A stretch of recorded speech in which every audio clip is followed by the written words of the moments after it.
Assalamualaikum warahmatullahi wabarakatuh. Perkenalkan, nama saya Sekar Hanum Pramesti dengan NIM 200200026. Saya berasal dari program studi Pendidikan Seni Rupa. Pada video kali ini, saya akan membahas materi mengenai perkembangan seni rupa pada masa prasejarah. Perkembangan seni rupa pada masa prasejarah dapat dibagi ke dalam dua periode, yaitu periode zaman batu dan zaman logam. Pada periode zaman batu, di mana masyarakat pada zaman tersebut menggunakan peralatan sehari-hari yang dominan terbuat dari batu dan tulang.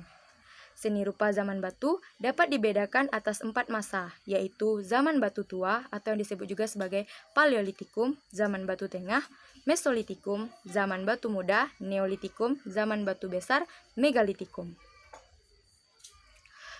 Seni rupa zaman batu tua atau Paleolitikum diperkirakan berlangsung sekitar 600.000 tahun yang lalu. Karya seni yang dihasilkan berupa alat-alat yang terbuat dari batu dan tulang yang masih sangat kasar, di antaranya kapak genggam atau yang disebut juga sebagai koper, yaitu kapak yang digunakan untuk memotong, menggali, dan bentuknya seperti kapak tetapi tidak bertangkai dan penggunaannya dengan cara digenggam sesuai dengan namanya. Yang kedua, kapak perimbas. Kapak perimbas digunakan untuk merimbas kayu, memahat tulang, dan sebagai senjata. Yang ketiga, alat-alat dari tulang atau tanduk binatang yang kebanyakan berupa alat penusuk atau yang disebut sebagai belati dengan ujung bergerigi digunakan untuk mengorek ubi atau menangkap ikan. Yang keempat, flakes. Flakes adalah alat-alat kecil yang terbuat dari batu celedon untuk mengupas dan mengumpulkan makanan, berburu, serta menangkap ikan. Selain alat-alat yang terbuat dari batu dan tulang yang masih kasar, lukisan babi dan lukisan telapak tangan yang berwarna merah pada dinding Gua Leng Patei, Sulawesi Selatan juga dikategorikan sebagai peninggalan zaman Paleolitikum. Yang kedua, zaman batu tengah yaitu Mesolitikum.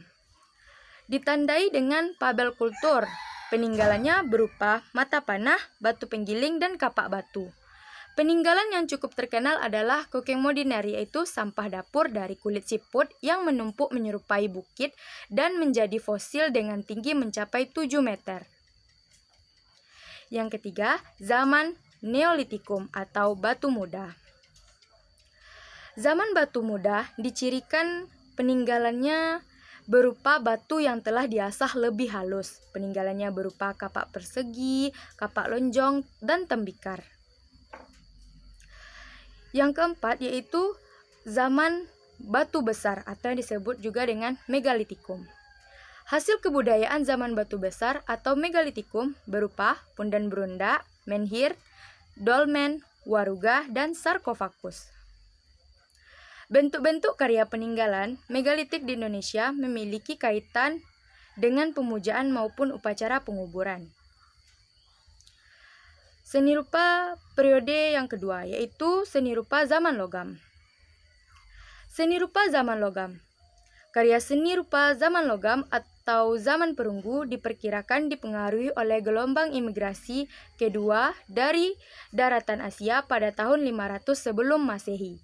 Sebab perunggu merupakan campuran antara tembaga dan timah yang tidak dikenal di Indonesia pada zaman batu. Jenis-jenis seni rupa pada zaman logam yang ditemukan di Indonesia antaranya yaitu kapak corong atau yang disebut juga kapak perunggu, nekara perunggu atau yang disebut dengan moko, bejana perunggu, dan arca perunggu. Dari beberapa temuan dan peninggalan pada zaman prasejarah dapat membuktikan bahwa masyarakat pada zaman tersebut belum mengenal tulisan. Karena dari macam-macam peninggalan prasejarah tersebut tidak ditemukan tulisan yang dapat menceritakan tentang kehidupan pada masa tersebut.